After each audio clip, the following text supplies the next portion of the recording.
Hello, hello.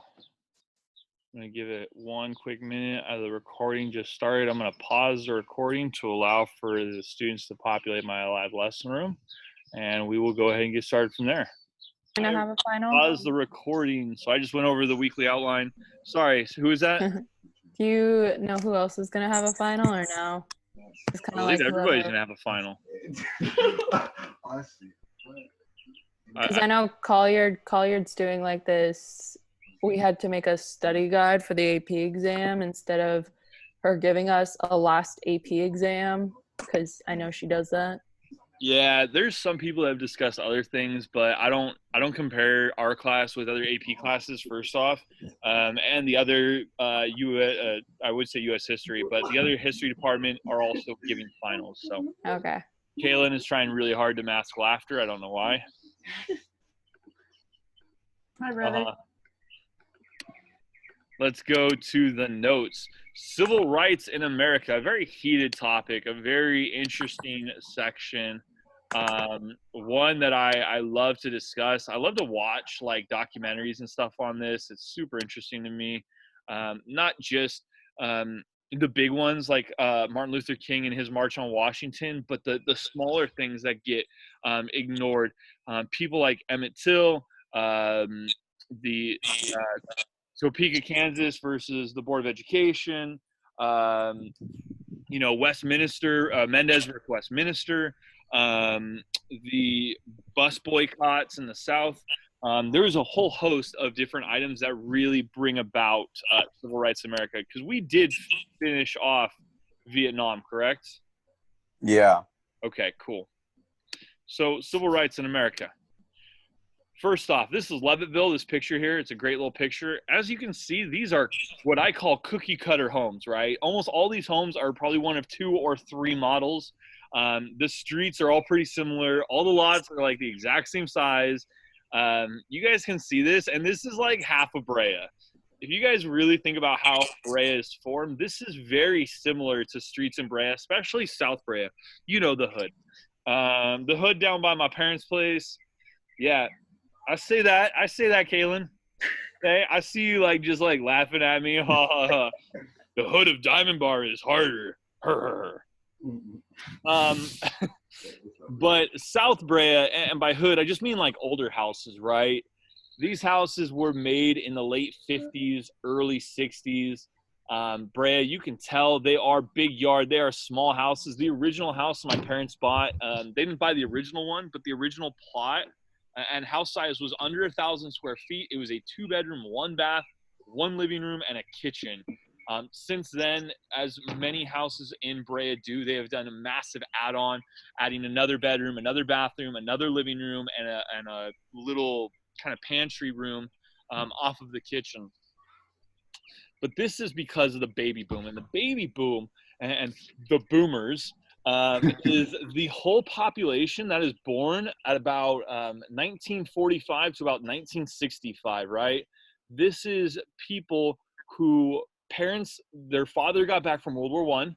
And what's the first thing they want to do when they get back from war? They don't want to go back to war. They want to live a normal life, and they want to start a family. It was not uncommon to see 24, 25-year-olds married with a house and cars and moving to the suburbs. And so what you get is people moving out of the East, out of places like Michigan, New York, Florida, Georgia, Virginia, Ohio, and moving to the Sun Belt region, places like Arizona, California, Oregon, Nevada, Arizona, Texas, really, really early kind of mass influx to Texas, because it's really simple. We have weather, but we don't have any of the shitty weather. We don't have snow. You don't have to, and everyone's like, oh my God, I love snow. It's fun until you have to scrape the ice off your windshield or plow your driveway every other week for 8 weeks, 12 weeks, right? It's all fun and games to have snow until you have to actually bring your groceries up the driveway and you slip in the snow. So everyone loves snow, but until you have to actually deal with it. And so they moved to warmer locations, especially Southern California, Arizona, Nevada, Utah, and Texas. This is the Sun Belt region.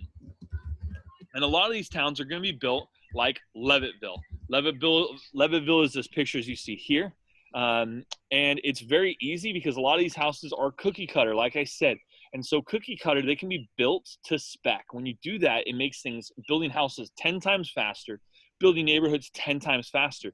You could pop out a whole neighborhood like this in a few months, and you could sell off all these houses in another few months. So you could have this whole property built, all done up, people moved in within 18 months, and that's a huge profit. We had talked about buying houses from the Sears catalog, and that's very similar.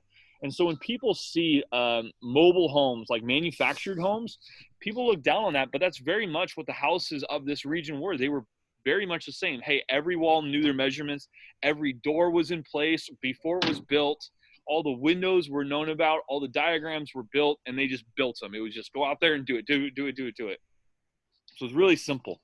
TV will also change the way news is shared, changing stuff from radio into TV.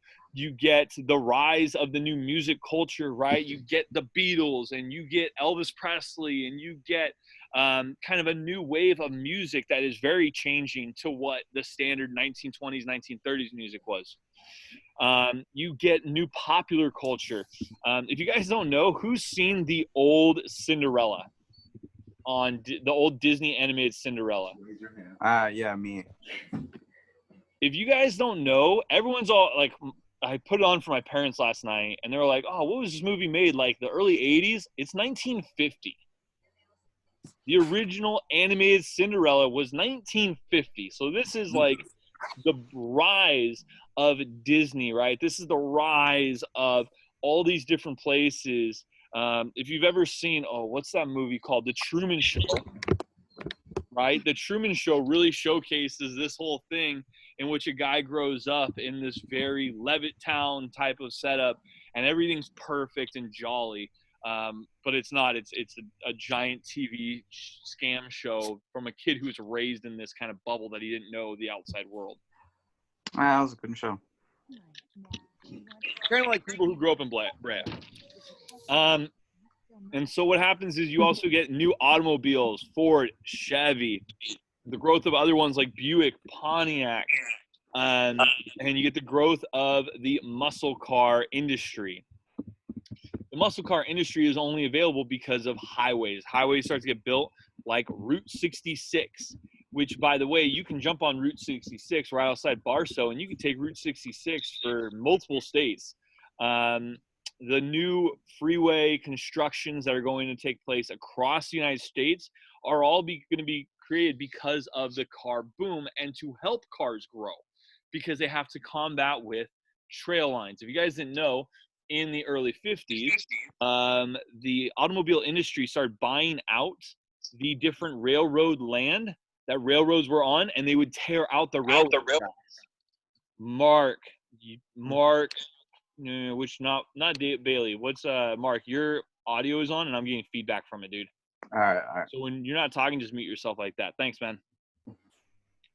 And so what happens is the automotive industry, especially in these Sunbelt states, destroy the railroad industry and really pave way for the growth of the automobile. You also get large Supreme Court cases like Brown versus the Board of Education, and the previously less talked about earlier one before Brown, which was Mendez versus Board of Westminster. Mendez versus Board of Westminster helps to desegregate our region around here for the Hispanic population. And I'm starting to just second guess myself. I can't remember if it's 1 year before or 1 year after Brown versus the Board of Education. They run off each other, right? And so Mendez versus the Board of Westminster, that's right down the road. That's straight up right off the 22 freeway. That's for us very important because it desegregates schools across Southern California. Places like Orange, Fullerton, Anaheim all got desegregated because of Mendez versus the Brown of Westminster, or Board of Education of Westminster in California.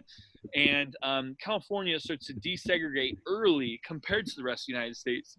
Brown versus the Board of Education in Topeka, Kansas, starts to decriminalize I'm sorry, not decriminalize, desegregate education back in the East, especially the South. The northern places had been desegregating for the last 10 years, but this was a forceful Supreme Court case to desegregate all lands across the United States.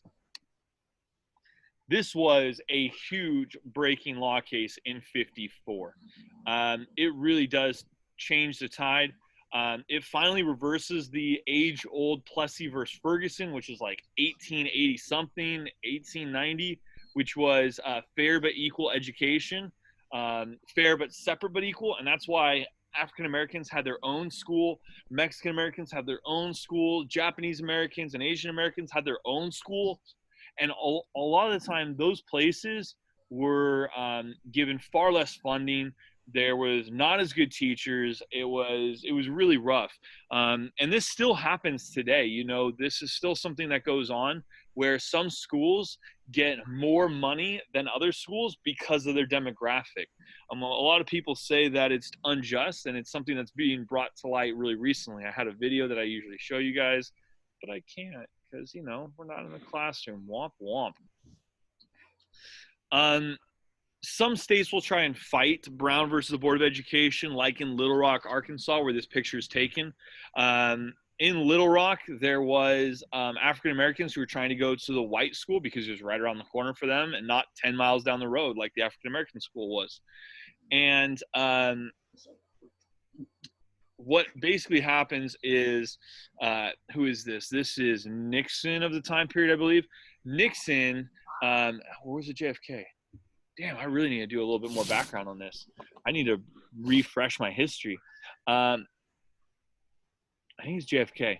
JFK will push Orville Faubus, and Orville Faubus was the governor of Arkansas, to allow the African Americans to go to school. And Orville Faubus basically goes to the school and says African Americans are not allowed to set foot in here. It is a terrible thing. And so they send, or it's Eisenhower, damn it. Eisenhower will use the military. He literally sends in the military to escort the African Americans to the school. The governor's there on the front porch, and the attorney general walks up with the military and says, "Get out of my way or I'm going to have your job." Basically says, hey, you can't keep these schools segregated. You need to open this up. And he was like, well, I'm doing this for the betterment of the African Americans. They're just going to get destroyed in this school. And you know, it's not right. And racism is real for them, right? Racism is real for them. And the National Guard goes in anyways, and forces the African Americans to go to school. And they actually keep the National Guard there for over, if I'm not mistaken, 2 months. Because these people, as you can see, are just being yelled at. You got the African-American girl in the middle, and this is a famous photo. And you got all the white people yelling at her and looking at her, and just, it's a terrible kind of breakdown of society to show what racism was like in the 1950s. It's rough. Here's another great picture. This is the Montgomery bus boycott that starts to take place. These are major social changes between 1950, 55 to 62. This takes place right after Rosa Parks will be arrested. Martin Luther King and different activist groups will push for nonviolent protests, like you see here, a sit-in, where they go and they sit at the front counter. And as you can see, there's actually a white man and a white lady sitting with the African-American lady, and they're all getting kind of picked on. They're pouring their drinks on them. They put cigarettes out on their shoulders. They pour ketchup on them and their food on them. They don't serve them. And they're sitting there waiting to be fed in protest of racism and segregation. This is a sit-in. You know, they would try and go to the white-only sections to force different places to feed them. There wasn't the social backlash like we have today in social media. This was very much a segregated southeastern section, you know, very much the Bible Belt, the Arkansas, the Georgias, the Virginias, Mississippi, Alabama, Florida, Texas, region, if you will. Tennessee, all these places were very, very held close racism, to the point of it being scientific for them that they believe this stuff. They will also sit in bus stations, they sit in courthouses, and they demand to be treated with equality to the white majority, or even sometimes the white minority from those regions. All these are non-violent protests that were made famous by Mahatma Gandhi, some 40 years beforehand, when he tried to do a lot of non-violent protests against the British in India. Martin Luther King Jr. will be the man that really pushes some of these non-violent protests, and he sadly pays the ultimate price. I mean, he does get assassinated for his beliefs. I want to try and get through all this today. Let's see, how many more slides do I got? What's up, Bernie? Who is that with you, Leva? Yes, sir. Leva, turn in your assignments. Let's go. I will put you on blast. Let's go. He said to turn in your assignments. Oh, man. He said that? Yeah. Sorry about that. I said it. Wait. Hey, Yes. Hey, we got one more though. No, I said give you Pickle Rick. Pickle Rick gang. Pickle Rick gang, gosh. Pickle Rick gang. Where is he? Well, you got Mena with you too now? Nah, we got Johnny Mejia. Oh, don't even get me started with Johnny, man. I wish I could reach through this camera right now. Fool boy. He'd be doing bloodies until he threw up.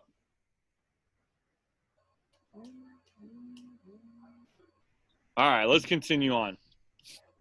In Albany, Georgia, you have one of the key civil rights locations of 1962. Martin Luther King and other activists will come to the city.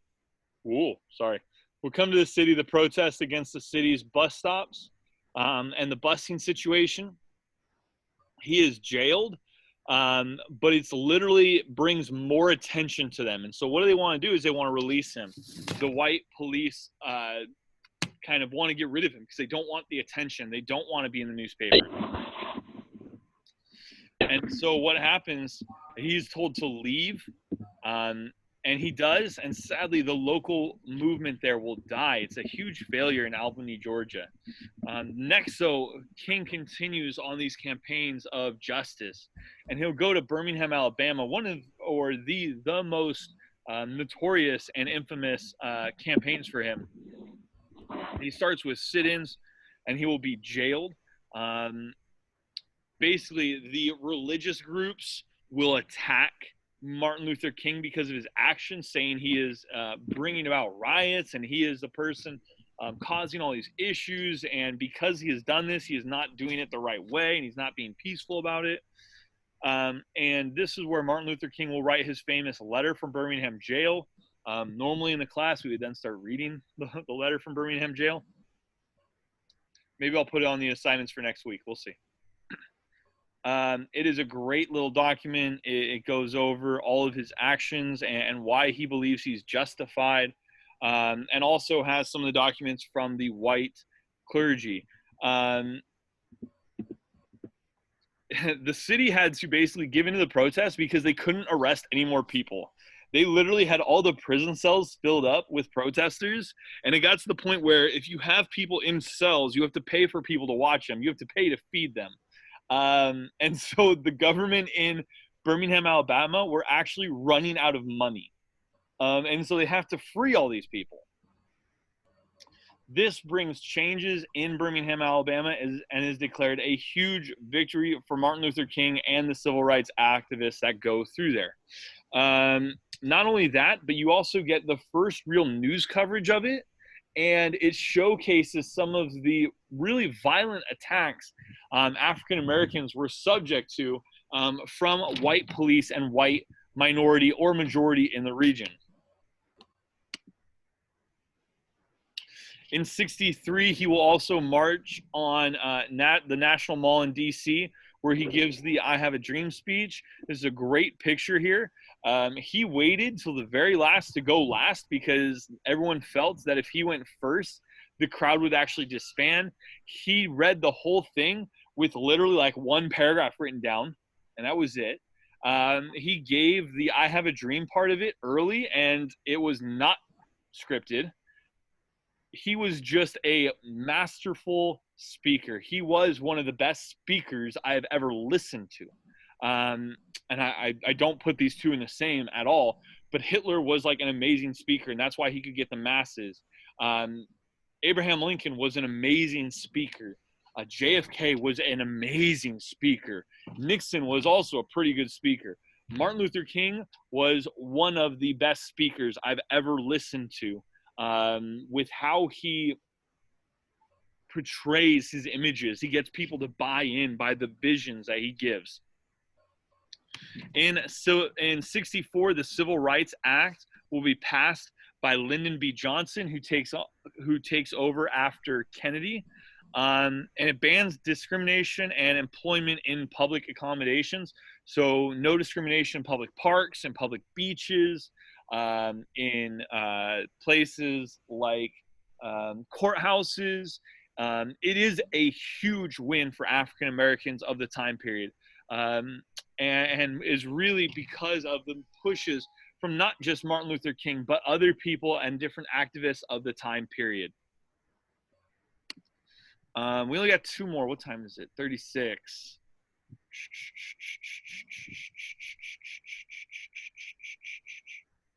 I'm going to stop us there.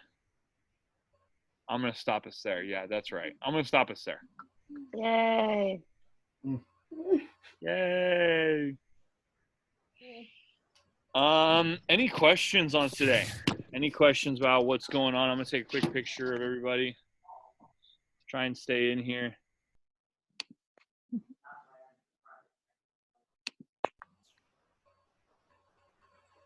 Did the police officers who like abused the protesters ever get really punished for it? No, most of the times they were not.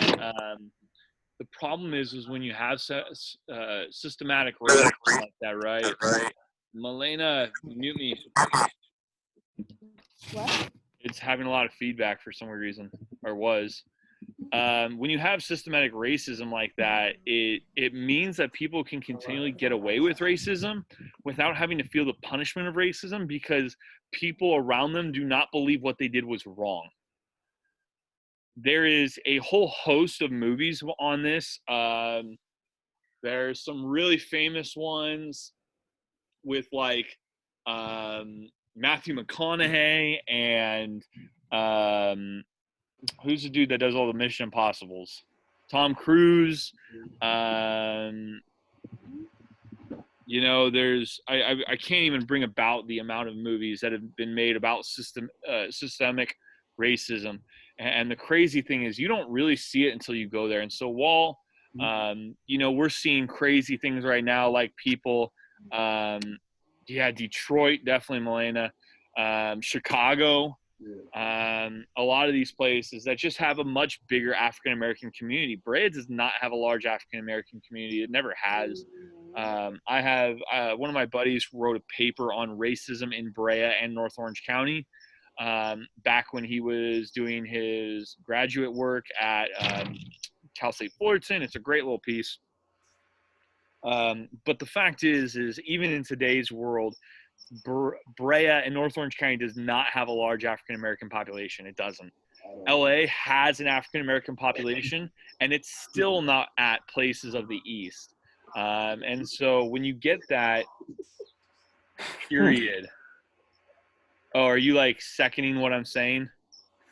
Yeah, Melena's really agreeing with me. And so, LOL.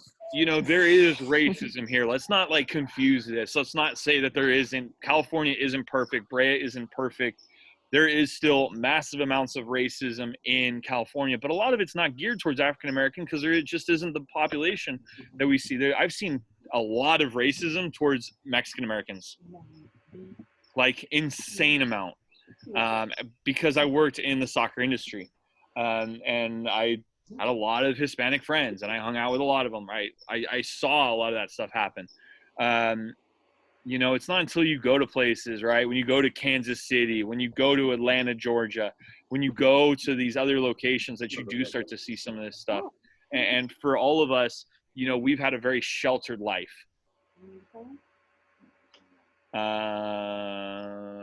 Kaylin, what are you laughing at? You've been laughing at me for the past like 10 minutes now.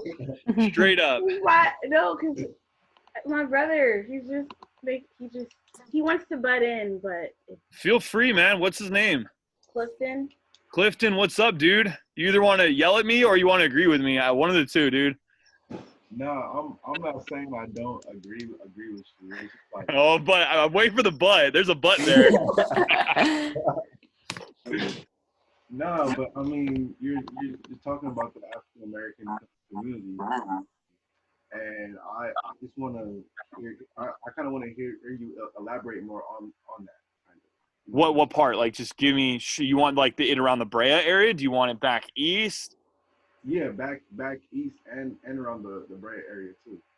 Well, first off, the Brea area, our African American population is only like what, 8%, 6% of the actual city of Brea. The population, African American population of Brea, is so minute. It really does suck. It does not give African Americans the real background and support that they need necessarily of the community, because they're overlooked in that way. It would be the same way as I'd play it as like the LBGTQ, whatever it is at this point in time, acronym. I don't call them, I call them minorities, but they're only minorities here, right? If you go back east, you go to other places, most of the African American community actually become the majority and are still segregated and kind of oppressed because of the small, minute cultural backgrounds of racism that grow and fester because of either poor ideologies with religion, science, all sorts of different kind of just backwards ass thinking that kind of takes place in those communities to allow people to feel superior, and uses one of the age-old scientific points of what is it?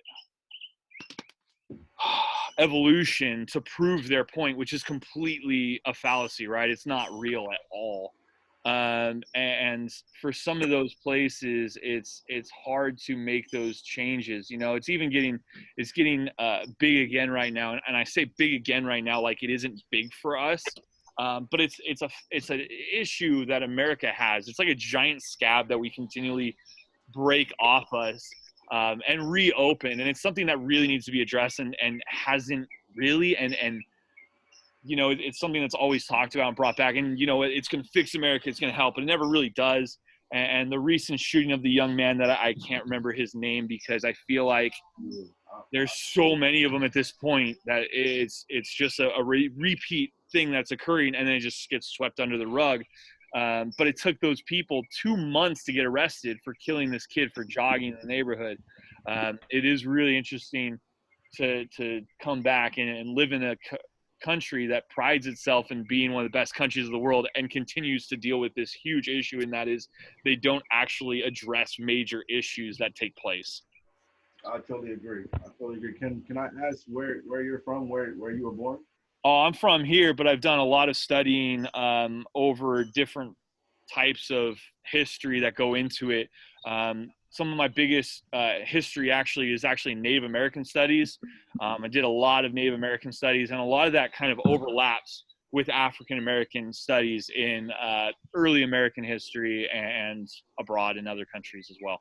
Okay. What college did you go to? I went to Cal State Fullerton. I also did time at San Diego, and right now I'm doing my master's program in Concordia. Okay. Yeah, well, yeah, that's all very good stuff, man. That's all very. It's amazing because my friends joke when we went to England, we were all joking, and people would ask me my job. I'm like, oh, I teach U.S. history, and my buddy would joke, oh, it's a 2-week course. but I could do a whole semester just on Native American struggles. I could do a whole semester on African American struggles. Yeah. I could do a whole semester on early American and like the 1900s on America. There's just so much to it, and it's so hard to teach the students because you have to really kind of skim past it in a way that's not really doesn't do justice to a lot of the things. You guys have an assignment coming up next week on Emmett Till. I'm going to actually go in and add the video to it.